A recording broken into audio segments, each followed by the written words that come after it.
So friends, मैं दिल्ली से आई हूँ और 2010 से जुड़ी हूँ पिरामिड स्पिरिचुअल सोसाइटीज़ मूवमेंट से। और ट्रांसफॉर्मेशन बहुत हुई। उम्र के साथ साथ अकड़न आ जाती है, शरीर में भी और दिमाग में भी, और ईगो सबसे पहले आती है। मैंने जो किया वो सही है, बाकी सब बेवकूफ़। बच्चे तो बिल्कुल ही गधे हैं, उनको क्या मालूम जो मुझे मालूम है।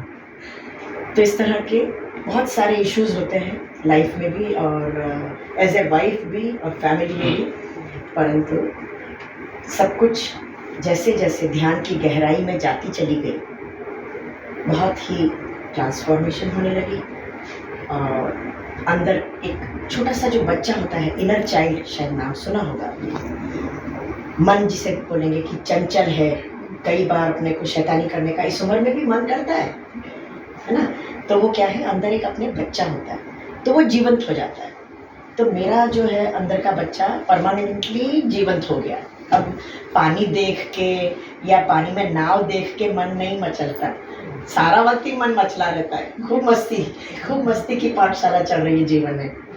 सो सारा क्रेडिट जाता है, 2-3 चीज़ें होती हैं उसमें, कि हम एक तो शाकाहारी, मेरे ख्याल से सभी होंगे, तो शाकाहारी होना अत्यंत आवश्यक है, क्योंकि हमारे दांत न तो वो निकले हुए हैं कि जिससे हम मांस फाड़ के खा सके, है ना जी, और ना हमारी आंतें उतनी छोटी है, 22 मीटर उनकी तो 4-5-6 मीटर की आंतें होती है, तो उनका जल्दी से पच भी जाता है। तो हम लोग शाकाहारी हैं। तो पत्री जी के 3-4 स्तंभ हैं, बहुत मजबूत। पत्री जी का परिचय है आप सबको, है, जो फाउंडर है PSSM की। तो उनके 4 स्तंभ हैं: शाकाहारी बनो, सज्जन सांगत्य करो, स्वाध्याय करो और ध्यान करो। पर हम लोग उम्र के जिस पड़ाव में है, हमें जो अच्छा लगता है वही करते हैं। हम किसी की क्या, भगवान की भी नहीं सुनते। राइट। कई बार हमको भी अपने से जो बड़े लोग हैं उनके संग तालमेल बैठाने में टाइम लगता है। वो समझने को तैयार नहीं, और हम समझा के हार जाते हैं, फिर छोड़ देते कि करो जो करना है। तो दोस्तों, ऐसा है कि उस फेज से भी मैं गुजरी हूँ कि बच्चे कुछ बताना चाहते हैं, मैं सुनना नहीं चाहती थी। एडमेंट, उम्र का तकाजा, अनुभव का तकाजा, सारी बातें आती थी। परंतु धीरे धीरे एडजस्ट नहीं किया मैंने आज भी, पर धीरे धीरे समझ आने लगी कि what is right for me and what is wrong for me. बच्चों के साथ अगर हमने तालमेल नहीं बैठाया तो हमारा जीना बेकार है। हमारे अपने बच्चे हैं, जब वो हमको उम्र भर सुनते आए तो क्यों ना हम भी थोड़ा सा उनकी सुन लें। क्या जाता है, उन्हें भी खुश कर दें। वो हमें इतना खुश रखते हैं, इतना हमारा ध्यान रखते हैं। तो सबसे पहली सीख तो मुझे यही मिली। फिर जीवन में जो भी प्राकृतिक रूप से है, उस सत्य को जानने की पूरी कोशिश करें। आप इतना कोने में पीछे यहाँ आइए ना, नहीं, वॉशरूम जाना। अच्छा, नहीं, फिर मेरे को दिख नहीं रहा। आप हाँ, बीच में कुर्सी को बीच में कर लीजिए, तभी मैं वहाँ सेंटर में नहीं बैठी हूँ, नहीं तो फिर मैं दीवारों से ही बात कर रही हूँ।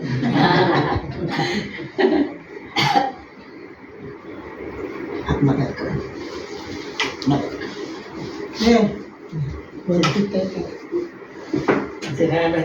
मुझे तो बहुत खुशी हो रही है कि यहाँ मेजॉरिटी मेरी ही हम उम्र के लोग हैं। We are all senior citizens, और सीनियर सिटीजन्स क्या बोलना, एक्सपीरियंस सिटीजन्स, है ना जी। क्योंकि जिंदगी में, परिवार में रह के इतने बरस हो गए, न जाने क्या कुछ नहीं सीखा, धोखा भी खाया, प्रेम भी मिला, खट्टे मीठे 100 तरह के अनुभव रहे हम लोगों के जीवन में, और आज हम फिर भी सीधे खड़े हैं। एक और पत्री जी बहुत सुंदर बात कहते हैं you create your own reality, यानी कि हम खुद ही अपने जीवन के, अपनी अच्छाइयों के लिए, अपनी बुराई के लिए, अपनी अकड़ के लिए, अपनी मृदुलता के लिए, अपने प्रेम के लिए हम स्वयं ही जिम्मेवार हैं। We are the creators. Patri ji ने बताया था क्रिएटर, मैंने उसके आगे और भी 2-4 नाम रख दिए। I am the producer, I am the director, I am the writer, I am the creator. And it is a fact. हमारे जीवन की यात्रा में जो भी कुछ हुआ हमने खुद ही लिखा, हमने खुद ही जाना अपने बलबूते पर ये जीवन बहुत छोटा है दोस्तों। किस लिए? सब कुछ जानने के लिए, ज्ञान बटोरने के लिए, अनुभव लेने के लिए। तो उसमें क्या होता है, हम किसी और का अनुभव लेते हैं। जैसे छोटी सी बात है आज की, मैं उदाहरण के रूप में दे रही हूँ। मैं हमेशा आज तक आलू, गोभी, प्याज, टमाटर ऐसा ही बनाती आई थी पोहा। आज कॉर्न का पोहा खाया तो इतना डिलीशियस, इतना स्वादिष्ट लगा। तो ये कैसे अनुभूति हुई? जब उन्होंने मुझे खिलाया, जब उनका अनुभव मैंने भी लिया। तो जिंदगी बहुत छोटी है, पर उसको इतना बड़ा कैसे बना लें हम, लोगों के भी अनुभव लेके। सही है ना? अब ये गीता है, महाभारत है, रामायण है, अगर हम ये नहीं पढ़ते तो हमें पता ही नहीं चलता कौन तो रामचंद्र जी है, कौन सीता जी, दोनों भाई बहन क्या है ना। और फिर अपने जो महाराज वगैरह भी होते हैं तो वो भी ज्ञान देते हैं कि नहीं, वो पति पत्नी।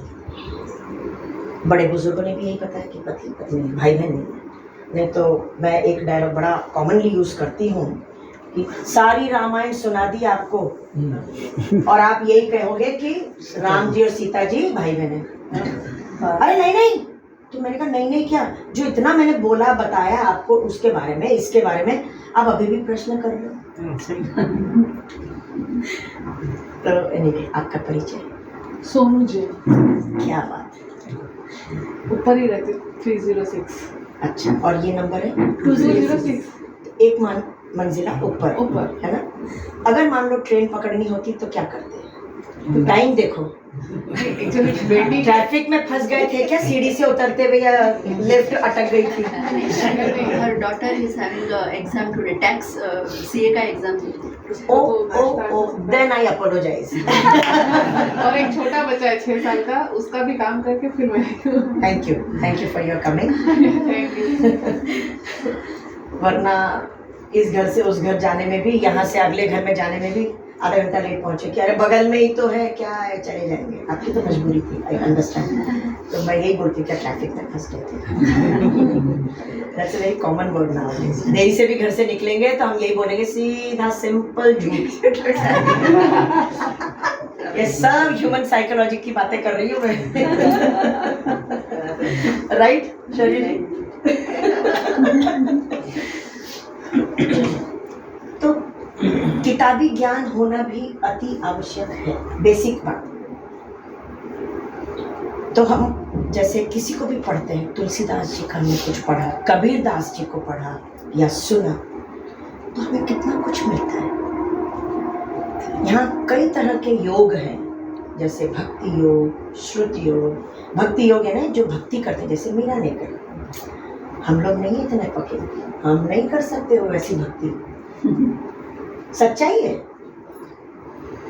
हम लोग भौतिक संसार के दलदल में इतने फंसे हुए हैं, हम नहीं कर सकते। पर हाँ, मीरा को सुन सकते हैं, उसको पढ़ सकते हैं। सेम वे कबीर दास जी को, उनके दोहे किताबें आती हैं, पढ़ सकते हैं, सुन सकते हैं, and we can enjoy and we can learn a lot, है ना। छोटा सा वो कुछ कहते हैं कि रोते हुए पैदा हुआ तो सारा जग हंसा। बोले ऐसा कुछ कर गुजरो कि जब तुम जाओ इस संसार से तो सब रोए। वो रोए, हम सब रोए। नहीं, वो तो चला गया ना, उसका तो मालूम ही नहीं कि वो कैसे गया। मृत्यु का सामना करना भी डरते हैं हम लोग, है ना। मृत्यु के आने से डरते हैं, परंतु डरना नहीं। जब जीवन मिला, इतने बड़े प्लैनेट अर्थ पर आ गए, तब नहीं डरे। रोए थे, पर रोए भी नहीं थे, पीट पीट के रुलाया गया था, पीठ पे मार के कि अरे रो नहीं रहा है, क्या मुद्दा पैदा हुआ है, टांगे ऊपर करी, ठाक ठाक ठोका गया डॉक्टरों के द्वारा, तो रुलाया गया था तब। और वो रोना उम्र भर चलता है। पर कुछ ऐसा कर गुजरो कि जाते हुए तुम्हारे जाने के बाद लोग रोए। जिंदगी ने तो खूब रुलाया, परंतु जिन्होंने रुलाया अब वो रोए मेरे जाने के बाद। मजा तब है जिंदगी जीने का, मस्ती भरी, है ना जी। तो उसी के लिए हम यहाँ आज जुड़े हैं, ध्यान करने के लिए। और ध्यान है भी क्या, जब हम सब की सब खुद छोटे थे तो अपने माता पिता, दादा दादी, नाना नानी सबके मुंह से सुनते थे, ध्यान से खाना खा, कहाँ है ध्यान तेरा, है? सड़क पार करने जाना है, ध्यान से जाना, गाड़ी देख के जाना, यही सुना ना। साइकिल नई नई चलानी सीखी, अरे सड़क पर मत जा, एक्सीडेंट हो जाएगा, तो गिर जाएगा, चोट लग जाएगी, ध्यान से साइकिल चला, देख गिर गया, बोला था ना ध्यान से साइकिल चला। तो ध्यान ध्यान ध्यान सुनते सुनते बड़े हुए, और जब हमारे आगे बच्चे हुए तो हमने भी उनको वही तोते के माफिक सुनाना शुरू करा, ध्यान से पढ़ो, ध्यान से खाओ, अच्छे नंबर्स लाने तो ध्यान से करो, साइकिल ध्यान से चलाओ नहीं तो चोट लग जाएगी, टकरा जाओगे कहीं। तो ध्यान ध्यान ध्यान ध्यान ध्यान, इसका क्या मतलब, कोई बताएगा? फोकस, किस जो करते हैं उस पर। हाँ, यानी कि फोकस का अगर हिंदी में मैं बात करूं तो ये होगा कि संपूर्ण रूप से होशो हवास में रहके, जागरूक अवस्था में रहके हमको वो कार्य करना है। और जब वो कार्य भी करना है ना, तो ये नहीं कि इन्होंने कहा है तो हम बैठ गए ध्यान करने, क्या सोचा करें, क्या है क्या सांस का पता ही नहीं चल रहा, क्या जा रही है क्या आ रही है, इस नाक से कि इस नाक से, गर्म है कि ठंडे, मार दूंगी।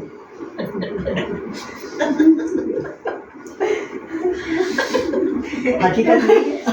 अगर आपने पकड़ पकड़ के भी किसी को लाके बैठाया होगा तो शुरू में तो सबके मन में ये बातें आई होंगी, कहाँ ध्यान लगाएं, क्या समझ ही नहीं आ रहा है, और दिमाग में विचार चल रहे पास्ट के, मैं वहाँ गया था, वो हुआ था, अरे अभी मैं क्यों आ गया, वहीं चला जाता, वहाँ पर अच्छी चाय पार्टी मिलती। ठीक है, मैं ध्यान में से निकलूंगा ना तो सबसे पहले उनको कॉल करूंगा कि यार जल्दी खत्म हो गया, मैं आ रहा हूँ या आ रही हूँ, है ना। तो हमारा ध्यान या तो पास्ट में होता है या फिर फ्यूचर में होता है। पास्ट के सिर्फ कड़वे अनुभव याद रहते हैं, अच्छे तो कुछ याद नहीं, दुख से भरे हुए अनुभव याद रहते हैं, या फिर गिल्ट कॉन्शियस में होते हैं, रिग्रेशन में होते हैं कि ये जो मैंने किया अच्छा नहीं किया, मैंने क्यों बोला, नहीं बोलना चाहिए था मुझको, नहीं बोलती तो भी चल जाता, क्या झगड़ा हो गया, गलत फहमियाँ पैदा हो गई, है ना। तो past is always for the sadness, जो उसमें हमने अच्छा किया, जो अचीव किया, कभी नहीं याद रहता।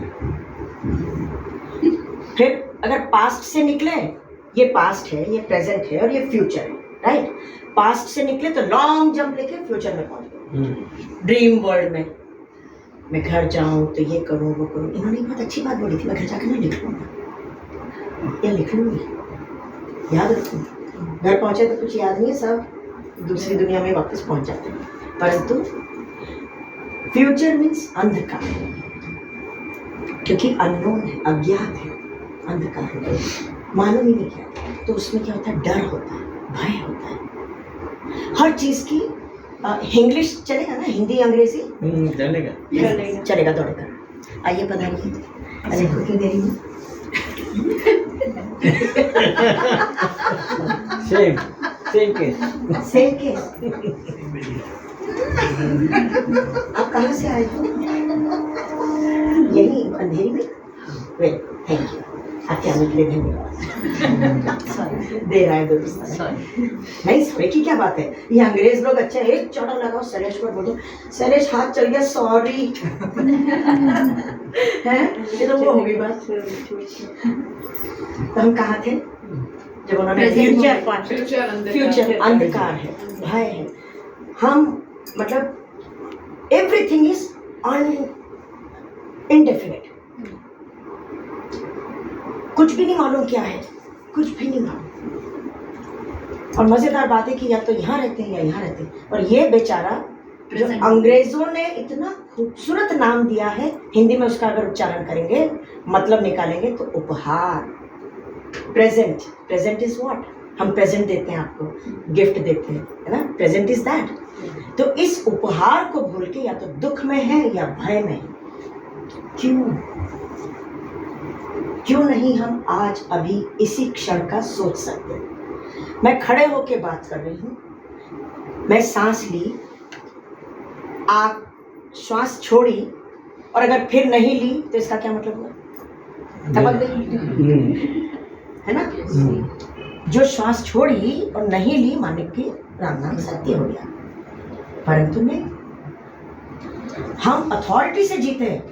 कल का भी प्रोग्राम बनाएंगे, 2 महीने बाद का भी प्रोग्राम बनाएंगे, जैसे कि हमने तो ठेका ले रखा है यहीं इसी धरती पे रहने का। ये घर मेरा है, मैं खत्म ही नहीं होता। एक ईंट का टुकड़ा भी छाती पे रख के नहीं जाते हैं। एंड द वर्स्ट पार्ट, या फिर यूं कहो मजेदार बात, कि जब अस्थियों को विसर्जित करने के लिए ले जाया जाता है, कहाँ, हरिद्वार या जहाँ भी, जो भी जिसके अपने अपने तरीके से जाते हैं, घर के बाहर रहती है वो 650 ग्राम। भले इस वक्त 80 किलो का शरीर हो,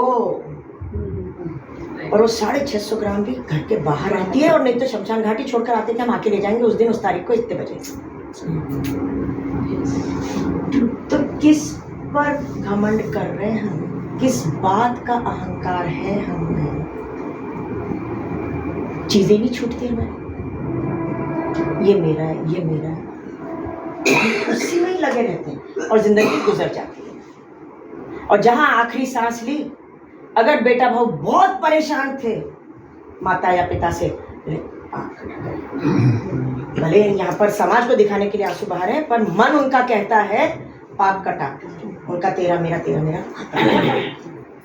तो हमें क्या सीखना है? अभी एक मास्टर, परिपक्व पिरामिड मास्टर हैं, मैं 2 दिन पहले उनको मिली। वो न्यू जर्सी से हैं, तो आई हुई हैं, मुलंद में रहती है, उनका फ्लैट मुलंद में है। नाम नहीं सुना होगा शायद, न्यू जर्सी से आई है वो। नाम है दमयंती देविया। वो सिर्फ क्लासेस भी लेती हैं जूम पर, तो मैं उनकी भी जूम पर जाती हूँ क्लासेस लेने।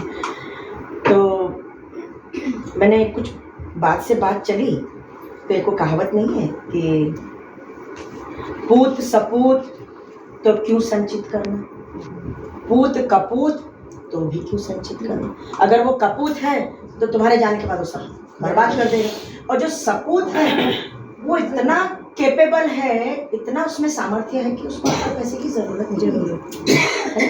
तो वो क्या कुछ इस तरह की बात हुई, तो मैंने ये कहावत बोली, तो बोले पता है हम क्या बोलते हैं? बच्चे कहते हैं हमको, खूब एंजॉय करो अपने ये लास्ट का जो भी समय बचा है आप लोगों का, दोनों मियाँ बीवी खूब एंजॉय करो, मम्मी पापा खूब एंजॉय करो। तो वो कहती हैं, कितना खूबसूरत डायलॉग है, दिस इज कॉल्ड कि जागरूक अवस्था में रहना। कहती हैं कि हाँ बेटा तुम्हारा पैसा हम उड़ा रहे हैं, पर जब तुमको बाद में मिलता तो तुम्हारा ही होता ना।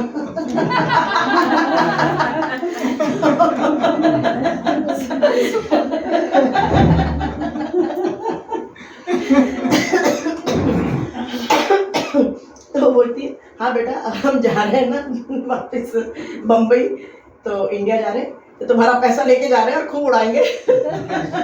पैसा तो उड़ा रहे हैं, बट ऑर्नामेंट्स का क्या मतलब?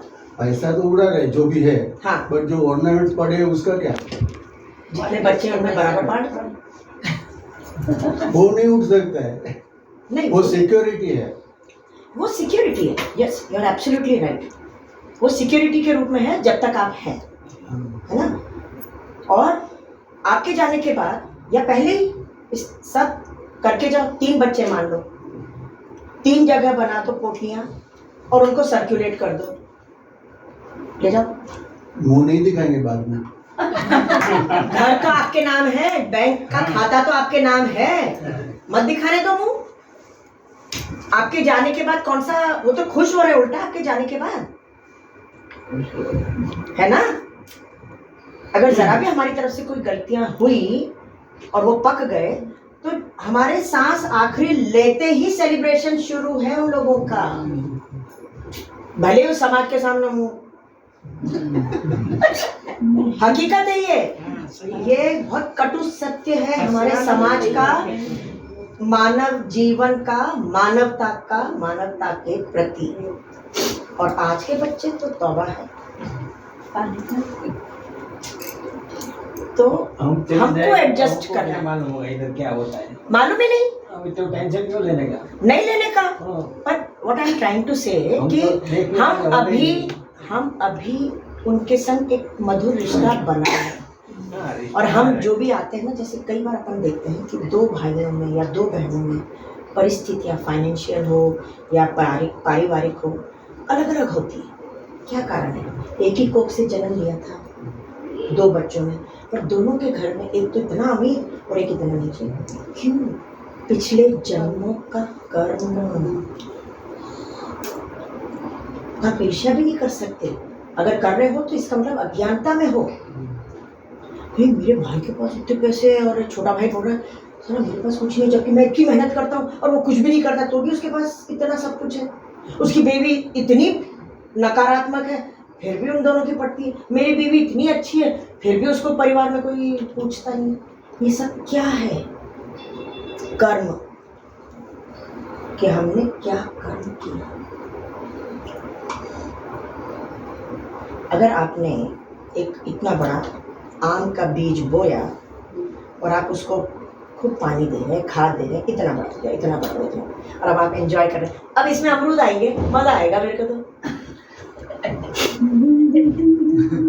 क्या आएंगे? बबूल बोया तो बबूल उगाओगे तो बबूल आएगा, आम उगाओगे तो आम आएगा। तो आपने जो कर्म किया है वही तो आपको भोगना है। अच्छा, वहां का गणित भी फर्क है आध्यात्मिकता का।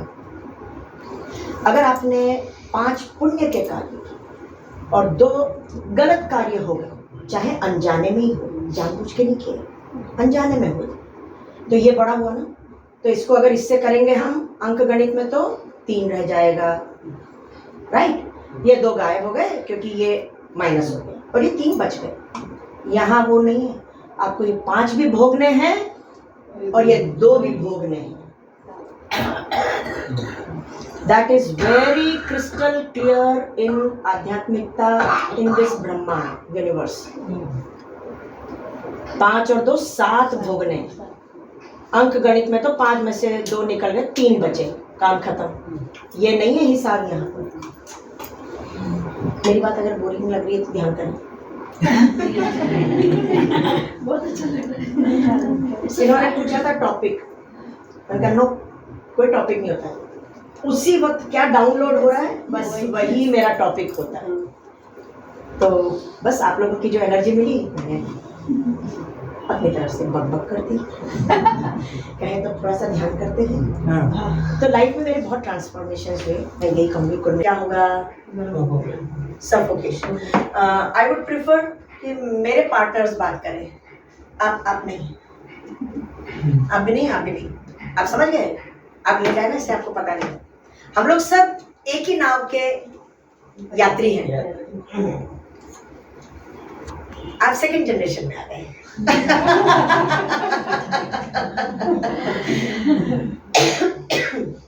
तो जब हम उंगलियों में उंगलियां फंसा के रखते हैं गोद में, आरामदायक पोजीशन में बैठते हैं, तो 10% ऊर्जा बचाते हैं क्योंकि ये लॉक लग गया। तो अब यहाँ के बाद ये निकलेगी नहीं ऊर्जा। सर पर से लगातार ब्रह्मरंध्र इसको बोलते हैं, यहाँ से लगातार ऊर्जा आती रहती। कई बार होता है रात भर सोने के बाद बड़े अलसाए से उठते हैं, खिड़की खोली, दरवाजा खोला, कितना अच्छा लगता है ना। यानी कि डीप ब्रीदिंग करके हमने ऑक्सीजन अंदर ली। बंद कमरे में मजा नहीं आ रहा था, फट से खिड़की खोल दिया, दरवाजा खोले, सो यू फील फ्रेश। तो यहाँ से लगातार ऊर्जा जा रही है।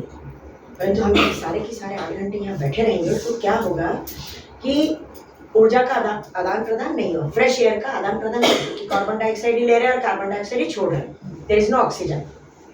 इतनी साइंस सब समझते हैं। तो ये तो लॉक लग गया, 10% हमने ऊर्जा बचा ली। जब पाँव को क्रॉस किया या आलती पालती मार के बैठे तो भी हमारे 10% ऊर्जा बचती है। तो 10 और 10 हो गई 20। चश्मा क्यों उतरवाते हैं? कई बार जब ऊर्जा आती है तो इतना तेजी से अंदर आने लगती है, जब आप डीप जाने लगते हो तो उसमें सर हिलेगा, बदन हिलेगा, तो चश्मा गिर भी सकता है, चोट लग सकती है आंखों के आसपास। कई बार जैसे किसी ने बताया था कि सो जाते हैं या यूँ कहो कि उनकी गर्दन ढलक जाती है ऐसे, तो चश्मा गिर जाएगा। हाथों पे गिरा तो आप डिस्ट्रैक्टेड हो जाएंगे, तो इसलिए चश्मे को निकाल के रख दो। जब आंखों से कुछ दिख ही नहीं रहा है, बंद आंखें हो गई हैं, तो अब क्या काम चश्मे का? तो चर्म चक्षु जब बंद कर दिए तो चश्मे का क्या काम?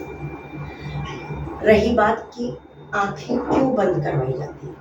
मैं आपको देख रही हूँ, आप मुझे देख रहे हो, तो क्या हो रहा है? उन्होंने येलो कलर का, व्हाइट कलर का बड़ा अच्छा ड्रेस पहना है, मेरे को तो ये प्रिंट पसंद नहीं। दिमाग चलता है, ये काले रंग का टीवी, अच्छा इनका इतना बड़ा टीवी मेरे दिल से छोटा है, अच्छा वहाँ पर स्वामी समर्थ बैठे हैं, ओहो ओम का भी है बैकग्राउंड, बड़ा सुंदर है। मतलब क्या हो रहा है? कंटिन्यूसली दिमाग जल रहा है और अंदर ही अंदर वार्तालाप भी चल रही है। इन सब को रोकने के लिए आंखें बंद। वरना पत्नी जी ओपन आई मेडिटेशन भी करवाया करते थे एक जमाने में, बाद में उन्होंने बंद कर दिया। तो अगर ओपन आई भी रखना है तो कहीं एक जगह देखते रहो, देखते रहो, देखते रहो। जो भी कुछ सुनाई दे रहा है सुनते जाओ। लिफ्ट बंद हुई, बच्चा गया था उसकी आवाज़ें, पंखे की आवाज़ आ रही है, इस तरह से बहुत कुछ, बहुत बहुत बढ़िया होगा। 2012 की बात करीबन बंद कर दिया। इनको गर्म पानी दे दो, गर्म पानी दे दे माँ। सबसे ज्यादा तंग हम स्वयं होते हैं, तो उसके लिए भी हमें ध्यान करना अति अति अति आवश्यक है। क्योंकि हम जब स्वस्थ रहेंगे, मस्त रहेंगे, तो हंसते खेलते चलते रहेंगे। कब सांस होगी पता ही नहीं चलेगा। तो ध्यान हमारे जीवन में वेरी अनफॉर्चुनेट कि हमको बचपन से कुछ सिखाया ही नहीं, न स्कूलों में न घर वालों ने। घर वालों ने क्यों नहीं सीखा? क्योंकि उनको घंटी बजानी आती थी, उनके पूर्वज ने उनको घंटी बजाने सीखे, उनके पूर्वज ने यही सिखाया। तो ध्यान जो है, समाधि में जाना, ये वो सब हमारे यहाँ आज है ही नहीं, लुप्त हो रहा है। पर कई बार हम लोग नहीं मंत्र उच्चारण करते करते आंखें बंद होने लगती है, क्योंकि बहुत अच्छा लग रहा होता है, और उसके बाद मंदे होने लगते हैं शब्द, और एक समय आता है कि मंत्र उच्चारण बंद और आप समाधि में चले जाते। किस किस के संग ऐसा होता है? हाथ उठाएंगे। पूजा पाठ आप सभी करते ही होंगे, तो जब मंत्र उच्चारण करते हैं तो कई बार नहीं होता है कि इच्छा नहीं करती मंत्र उच्चारण करने की, लगता है मन ही मन करो, यानी कि आप समाधि की तरफ जा रहे हो, शांत वातावरण में जाने लगते हो। तो बस हम यहाँ पर यही करेंगे कि मंत्र उच्चारण नहीं करेंगे, शांति से बैठेंगे। क्योंकि इनका होगा ओम नमः शिवाय, तो इनका होगा हरिओम तत्सत, तो इनका होगा हरे राम हरे राम हरे राम। तो करीब और शोरगुल होगा आवाज़ों का, तो हम लोग मौन में रह के, क्योंकि प्रकृति भी मौन में काम करती है। कावेरी नदी ये नहीं कहती कि ओ मैं आ गई हूँ, हट जाओ। वो बोलती चल मेरे साथ, तू भी लठ को बोलती चल, वो भी बह जाए, वो अपने संग सब कुछ बहा के ले जाती। कभी सूर्य देवता का शोर सुना कि मैं आ रहा हूँ, मैं आ गया हूँ, आज 7:44 पे ही होगा, सब जान लो। आज एक नए सिरे से न पास्ट में जाएंगे न फ्यूचर में जाएंगे, इसी क्षण में भरपूर जिएंगे अपने जीवन।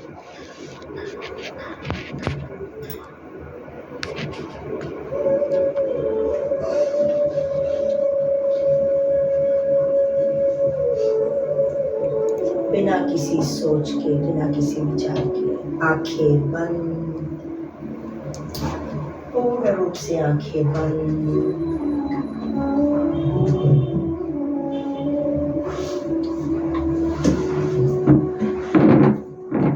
कोई मंत्र उच्चारण नहीं,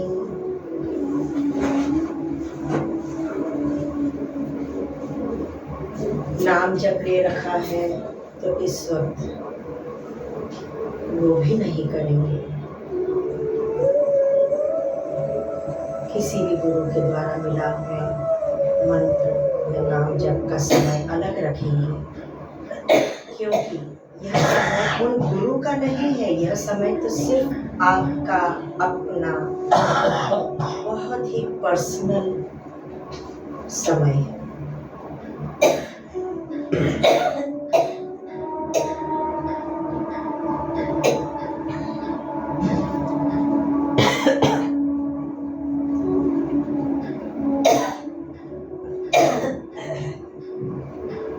गर्दन सीधी, कमर सीधी, रीढ़ की हड्डी सीधी।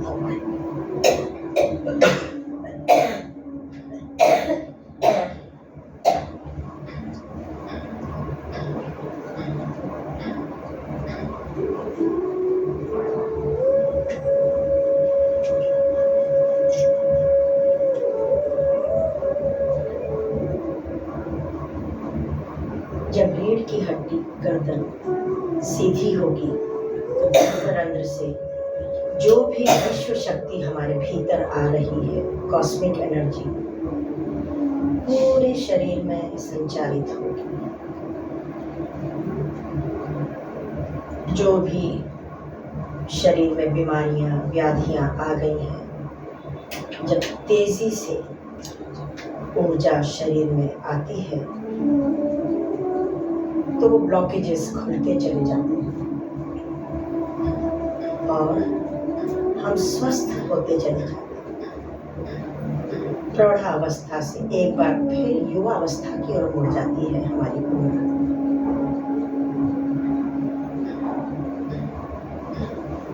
हल्की सी मुस्कान चेहरे पर, कान से कान तक।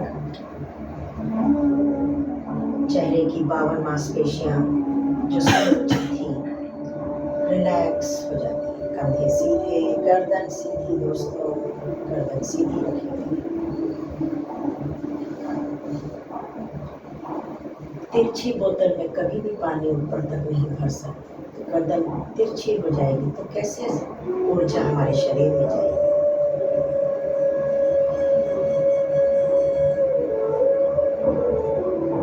सिर्फ इसीलिए हमें गर्दन सीधी रखनी है। कंधे ढीले छोड़ देंगे, हाथ पैर भी लूज कर देंगे। धीरे धीरे सारा शरीर शिथिल हो गया है। पूर्ण रूप से श्वासों पर ध्यान देना है। अपने दिमाग को नासिका के 2 छिद्रों पर बैठा दो, सिक्योरिटी गार्ड के हो। भीतर आती हुई श्वास, बाहर जाती हुई श्वास जागरूक अवस्था में रह के महसूस करेंगे। कोई भी श्वास छूटे नहीं।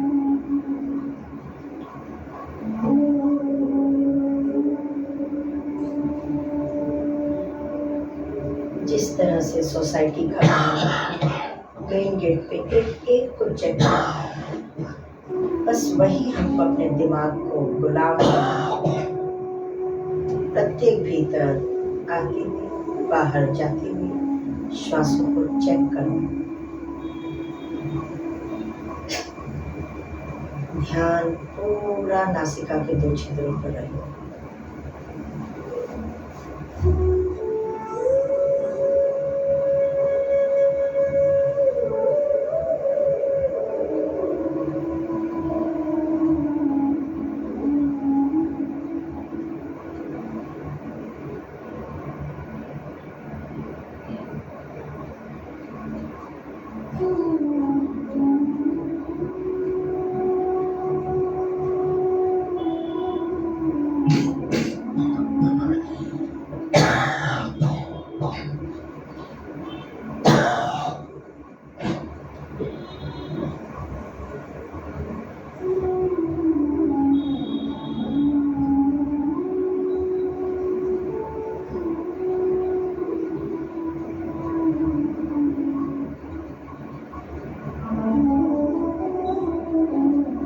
धीरे बजता हुआ ये मधुर संगीत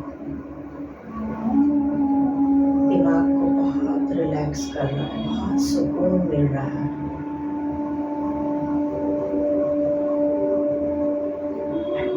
चाहे तो इस संगीत की लहरों के साथ साथ झूमते हुए बहुत दूर निकल जाए।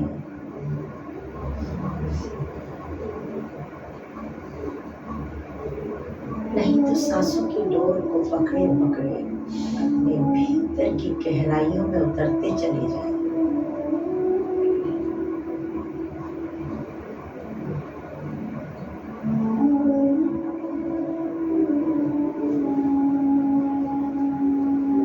कोई मंत्र उच्चारण नहीं, किसी देवी देवता का भी ख्याल नहीं, किसी महाराज या फोटो का भी ख्याल नहीं, सिर्फ नासिका के दो छिद्रों पर पूर्ण रूप से सचेत मन से सजग होके आती जाती श्वासों के संग जुड़े रहेंगे।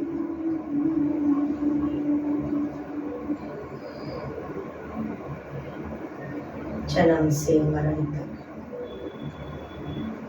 अगर कोई सच्चा साथी है तो वो है हमारी श्वासें।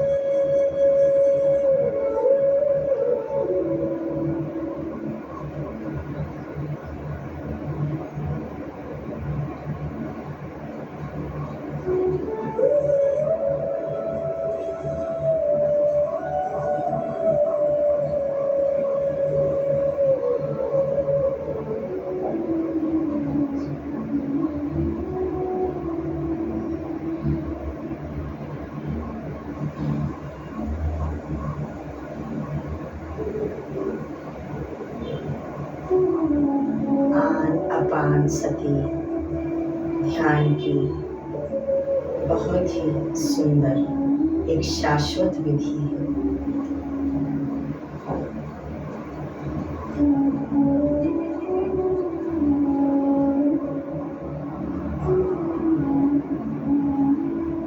बहुत दुनियादारी करी, उम्र गुजार दी,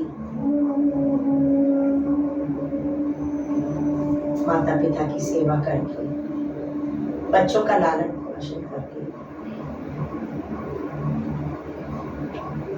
अब समय आ गया है दीनदारी का। स्वयं के ऊपर ध्यान रखने का समय आ गया है। जो भी कोई इच्छाएं बचपन से आज तक पूरी नहीं हो सकी, उसे पूरा करने का, अपने सपनों को आज भी हम साकार कर सकते हैं।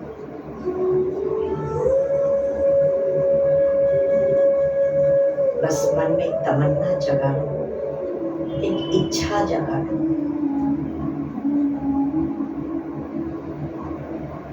ड्राइंग पेंटिंग करना चाहते थे, अब कर लो। संगीत में जाना चाहते थे, अब सीख लो। जो भी इच्छाएं हैं, अब मन मारने का नहीं, अपने मन को जीतने का समय है।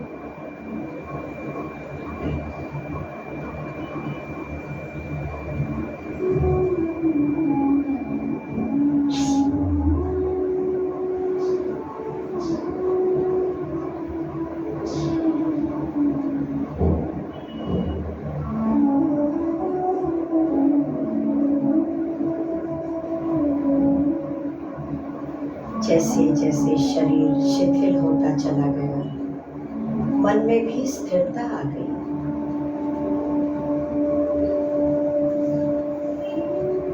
न भूतकाल में, न भविष्य काल में, वर्तमान काल में मन टिक गया। जैसे बहुत सुकून मिल रहा है, एक सुखद शांति का एहसास सारे शरीर को हल्का फुल्का बना गया।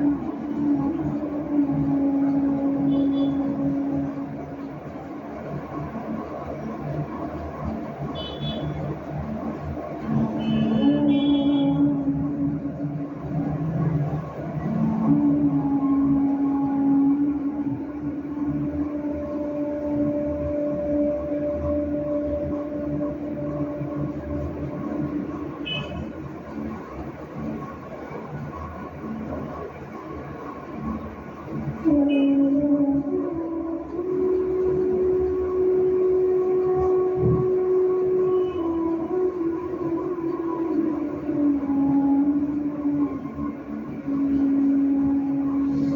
आ गया जब औरों की सुविधा के साथ साथ अपनी सुविधाओं का भी ध्यान रखो।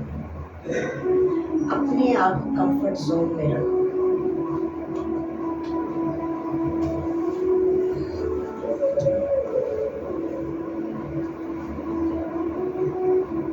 जीवन में कई ऐसे पड़ाव आए जब अपना मन मार के, अपनी इच्छाओं को मार के औरों की खुशियों में अपनी खुशियां ढूंढने की कोशिश की।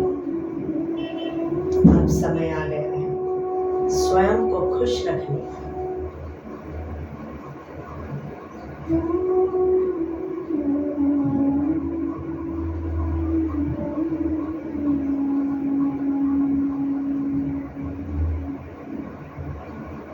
अगर इस जन्म को भी भरपूर नहीं जिया तो क्या एक और जन्म लोगे? भरपूर जीने के लिए, कुछ कर गुजरने के लिए ना ना ना। जो कुछ करना है आज और अभी करना है। प्रत्येक दिवस जब सुबह उठें तो धन्यवाद करें अपनी किस्मत को, अपने शरीर को, इस प्रकृति को, इस ब्रह्मांड को कि तूने मुझे एक और मौका दिया कुछ कर गुजरने के लिए, कुछ रिपेयर वर्क करने के लिए, जो गलत हुआ था उसको सही करने के लिए, कुछ नया सीखने के लिए। इस नए पल को ध्यान में रखते हुए धन्यवाद करो प्रकृति का। उन्होंने मौका दिया जीवन में एक और दिन देके।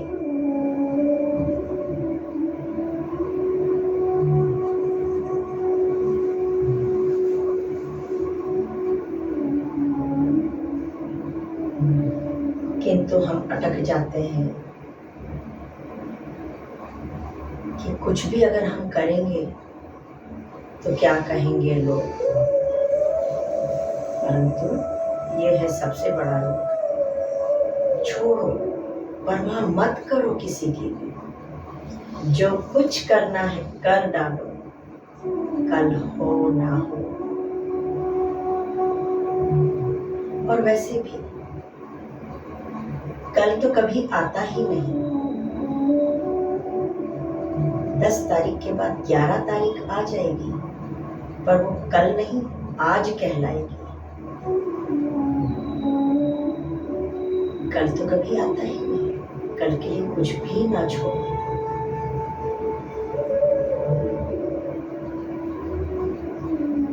सुबह उठते ही एक अफर्मेशन डाल दो ब्रह्मांड के लिए। मेरे जीवन के जो भी बचे कुचे कार्य हैं मेरे अनुरूप आज शाम तक पूर्ण हो जाएंगे।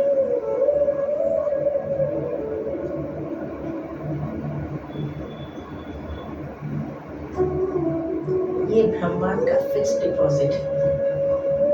हम क्या करते हैं, बैंक में भी फिक्स डिपॉजिट जाके जमा कर देते हैं, डाल देते हैं और भूल जाते हैं उसको। उसी तरह रोज सुबह उठ के अपनी इच्छाओं का वर्णन ब्रह्मांड को दो एक संदेश के रूप। आज मेरा ये फलाना कार्य, पुराना कार्य संपूर्ण हो रहा है शाम तक।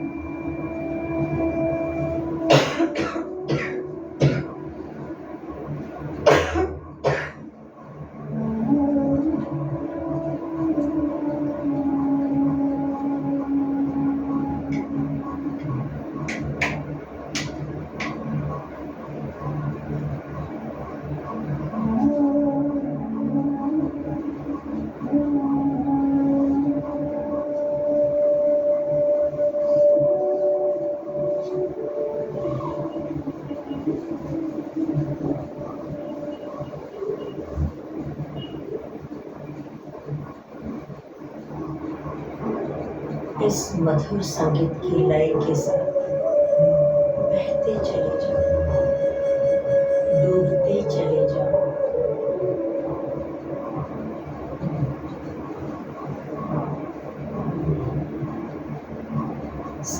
कि लयबद्ध तरंगों के संग उतार चढ़ाव आगे आगे चलते चलो।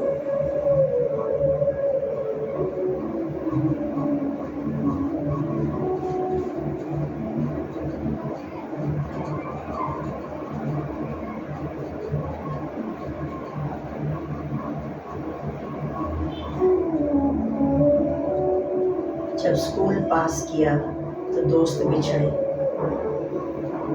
कॉलेज पास किया दोस्त बिछड़े, एक जॉब से दूसरे जॉब में गए, ट्रांसफरेबल जॉब में थे तो शहर शहर बदला, दोस्त छूटते चले गए। और तुम्हारा सच्चा साथी, अभिन्न साथी, ये तुम्हारे हर दुख में सुख में तुम्हारे साथ है। सोते जागते, रोते हंसते, गिरते पड़ते, खाते पीते,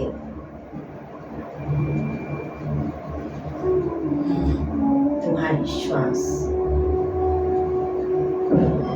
तुम कोमा में भी गए तो तुम्हारा साथ नहीं छोड़ा, तुमने क्रोध किया साथ नहीं छोड़ा, तुम रोए तो साथ नहीं छोड़ा, कितने शहर बदल डाले साथ नहीं छोड़ा, पर हमने उसे कभी भी पकड़ा ही नहीं, अपने संग रखा ही नहीं।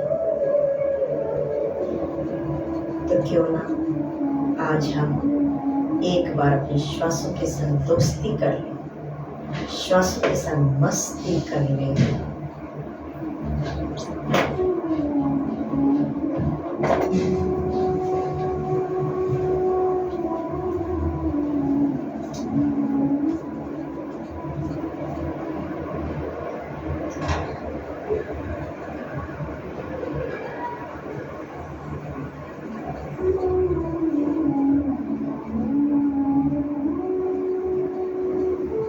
इस शांत वातावरण, शांत चित्त से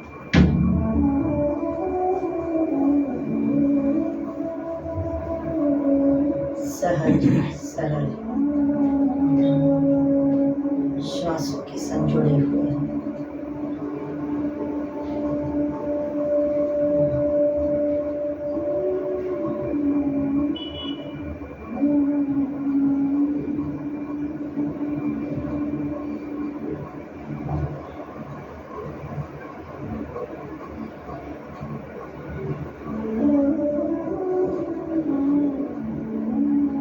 बंद आंखों से स्थिरता रूप में बैठ के भी अगर झूमने का मन करे तो झूम लेना।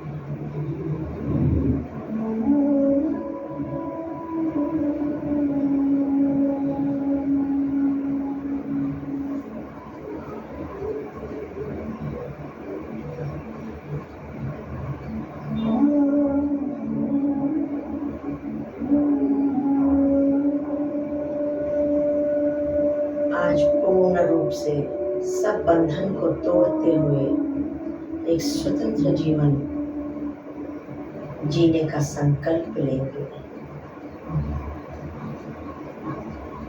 खुश रहेंगे, औरों को खुश रखेंगे।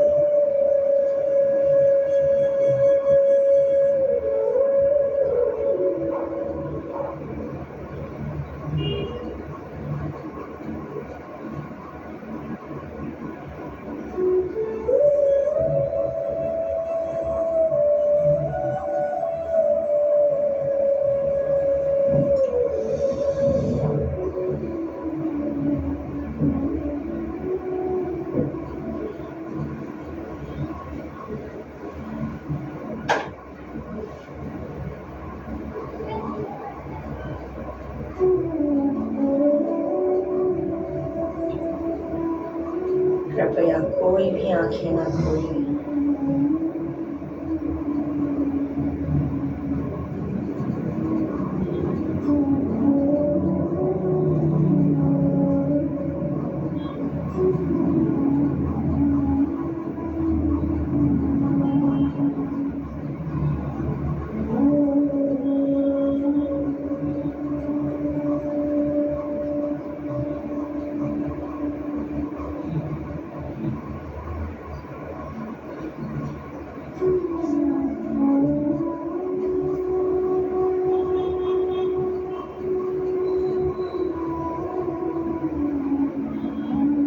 चंचल है, सोचेगा हल्की सी आंख खोल लो, किसी को क्या पता चलेगा, परंतु ऊर्जा लीक हो जाएगी, सारी मेहनत बेकार हो जाएगी।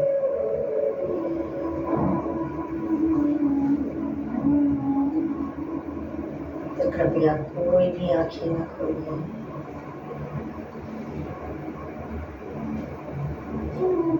आंखों की पुतलियों को स्थिर कर दें, जिह्वा को स्थिर कर दें।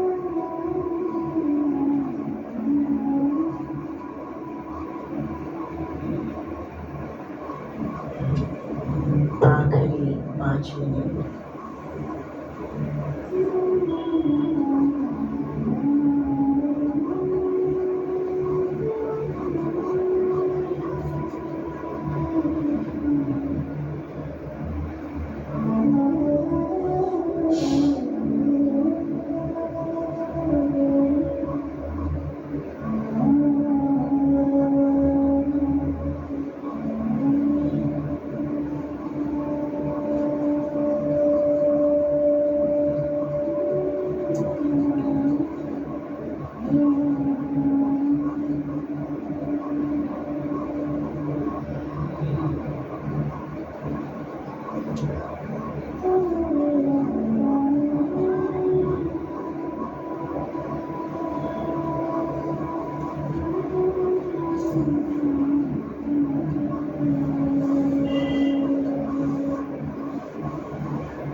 ध्यान करके उठे, ऐसा महसूस होता है जैसे नया जीवन मिल गया है, प्राणदान मिल गया है।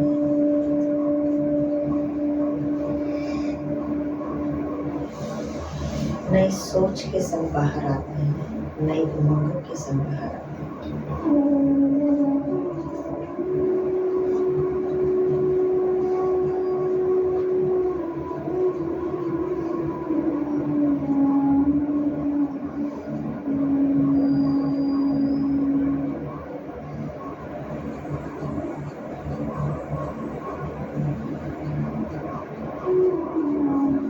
ध्यान के साथ साथ जितना सज्जन सामर्थ्य आवश्यक है, उतना ही स्वाध्याय यानी कि किताब पढ़ना, सुनना अति आवश्यक है। सज्जन सांगत्य इसलिए करते हैं कि हमें जो भी अनुभव हो, किसी को अगर समझ नहीं आ रहा है तो वो समझ जाएंगे। कोई कंफ्यूजन स्टेट ऑफ माइंड में है तो उनको क्लैरिटी मिल जाएगी। जो भी आपको अनुभूति हो रही है, कृपया नोट डाउन करें।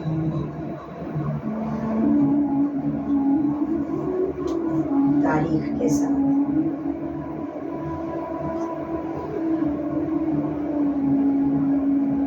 आज जो कुछ हम औरों की किताबें पढ़ रहे हैं, हमारे आगे आने वाली युवा पीढ़ी, भावी पीढ़ी हमारी लिखी हुई किताबें पढ़ें, हमारे अनुभव सुने, पढ़ें, कितना अच्छा होगा उसे।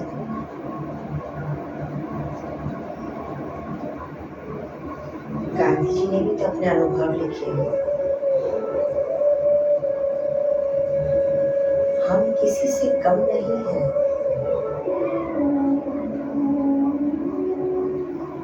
हम भी दम खम रखते हैं, बस तरीका सही हो, दिशा सही हो।